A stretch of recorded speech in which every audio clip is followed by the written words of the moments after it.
Dans cette partie, nous allons nous intéresser à la définition de l'intégrabilité d'une fonction. Quand dit-on qu'une fonction qui est continue sur l'intervalle AB est intégrable sur cet intervalle? Et pour cela, nous allons rappeler certaines notions que nous avons vues dans la vidéo précédente. Nous avons dit qu'une fonction f est intégrable. Donc, f est intégrable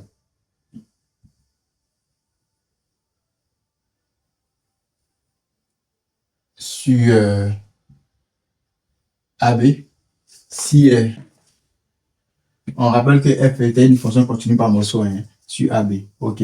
Donc, f est intégrable sur AB si et seulement si S égale à I.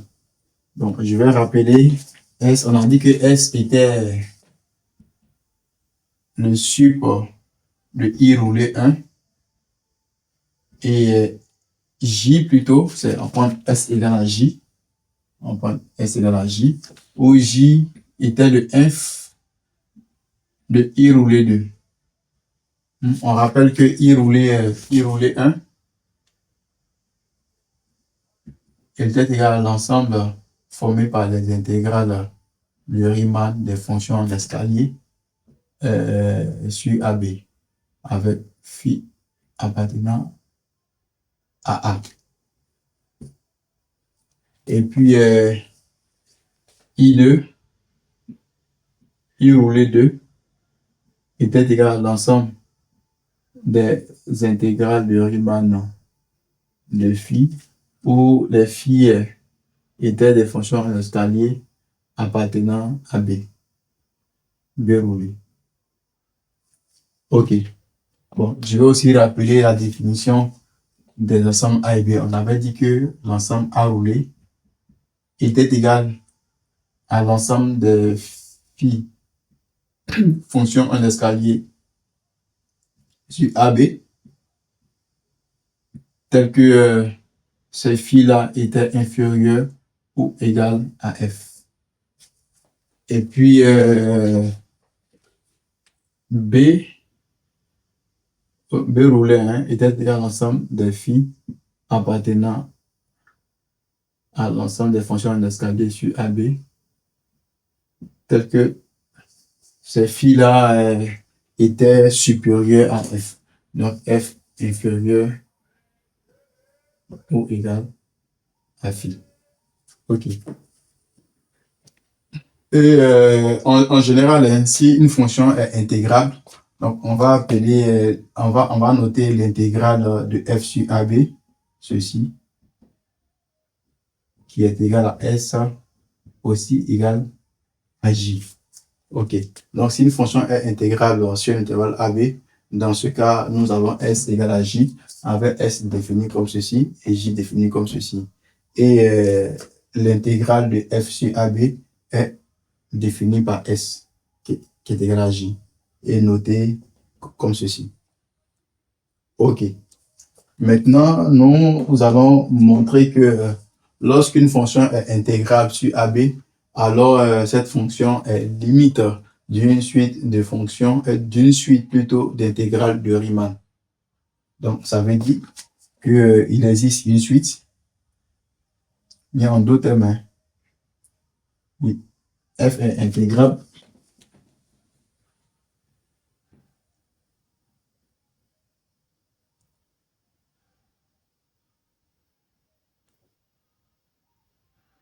sur AB, alors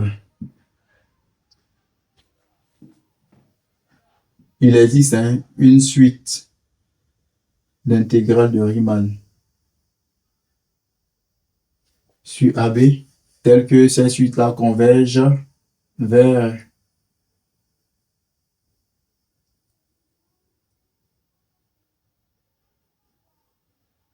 l'intégrale de f sur AB. Ou bien soit la limite, ou on peut dire la limite de I de phi n avec n qui tend vers plus infini égale à l'intégrale de f sur AB. OK. Donc, nous allons nous intéresser à la démonstration de cette proposition. C'est bon? F intégrable sur AB. Alors, il existe une suite d'intégrales de Riemann, de fonctions d'escalier qui convergent vers l'intégrale de F sur AB. OK. Et pour cela, nous allons aller avec la définition de la borne sup ou bien soit la borne inf. C'est bon? On va soit aller avec S ou bien soit aller avec J. Nous allons supposer que F est intégrable. Donc, supposons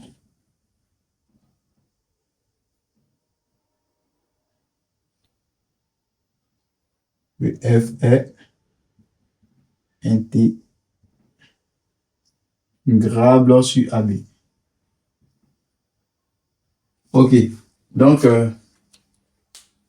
d'après notre définition de l'intégrabilité de F sur AB, F va valoir et qu'on appelle S va valoir J et aussi l'intégrale de F sur AB va valoir S ou bien va valoir J parce que F S égale à J. OK. Donc ça, alors, nous avons intégrale de F sur AB égale à S. On peut prendre J, il n'y a pas de problème. Mais moi, je vais faire avec S. Si vous avez bien compris, vous allez travailler avec J. OK. Donc alors, on a l'intégrale de F sur AB égale à S. Et nous allons aller avec la définition, ou bien la caractérisation plutôt, de la borne sup d'un ensemble. OK. On a dit que S, c'est le sup de l'ensemble I roulé 1.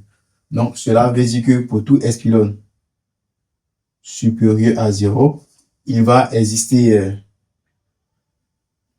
un phi S pylône appartenant à, OK, tel que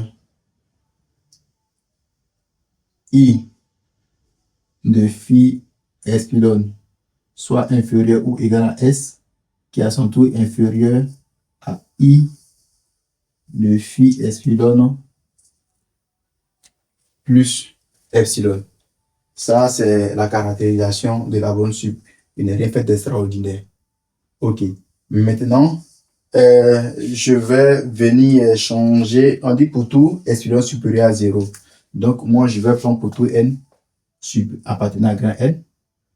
Donc, pour tout n appartenant à grand N, on suit bien. Pour tout n appartenant à grand N, ça veut dire qu'il va exister un phi indice n appartenant à tel que I de phi indice n soit inférieur ou égal à S, inférieur à I de phi indice n plus 1 sur n plus 1. OK, là, pourquoi j'ai changé epsilon à 1 plus à 1 sur n plus 1? Tout simplement parce qu'on a dit que cette relation est vraie pour tout epsilon strictement positif. Or, je sais que 1 sur n plus 1 est strictement positif. Donc, ça veut dire que la relation sera vraie pour n, tel que 1 sur n plus 1. Tel pour n appartenant à grand N, tel qu'on est n, 1 sur n plus 1. Tout simplement. OK. Donc, si vous voulez, je reprends. Je remplace epsilon par 1 sur n plus 1, tout simplement parce que j'ai dit ma relation est vraie pour tout epsilon strictement positif. Or, quand je prends n dans grand N, j'ai 1 sur n plus 1 qui est aussi strictement positif. OK, donc je peux remplacer mon epsilon par n, par 1 sur n plus 1. OK, on peut remarquer aussi, hein, non, je vais répéter ça. On peut remarquer aussi que I de phi n moins S est strictement inférieur à 1 sur n plus 1.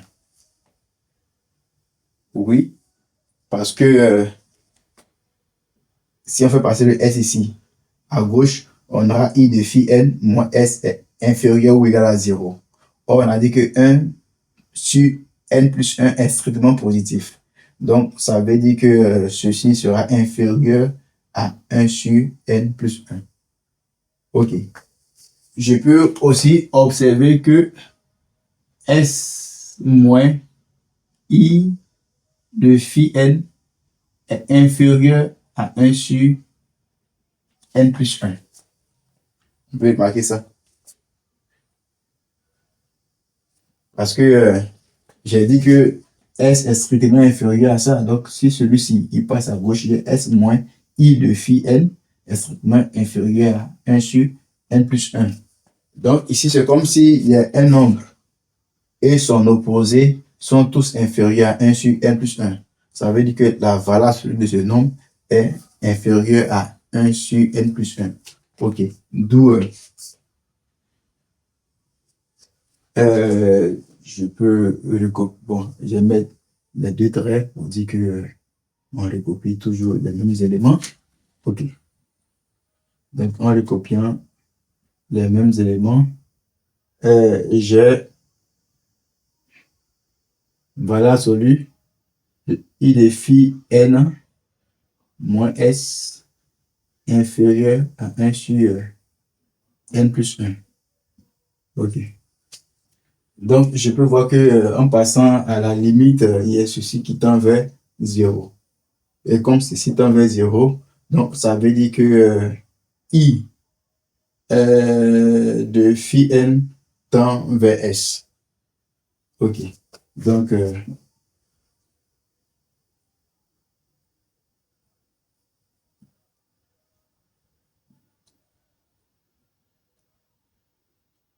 tend vers S. N'oubliez pas que nous avons dit que S, c'est l'intégrale sur AB de F. Donc, nous avons la limite de I de phi n quand n tend vers plus infini égale à l'intégrale de F sur AB. OK, donc c'est ce qu'il fallait démontrer. C'est ce qui est là. Donc, c'est ce que nous avons trouvé ici.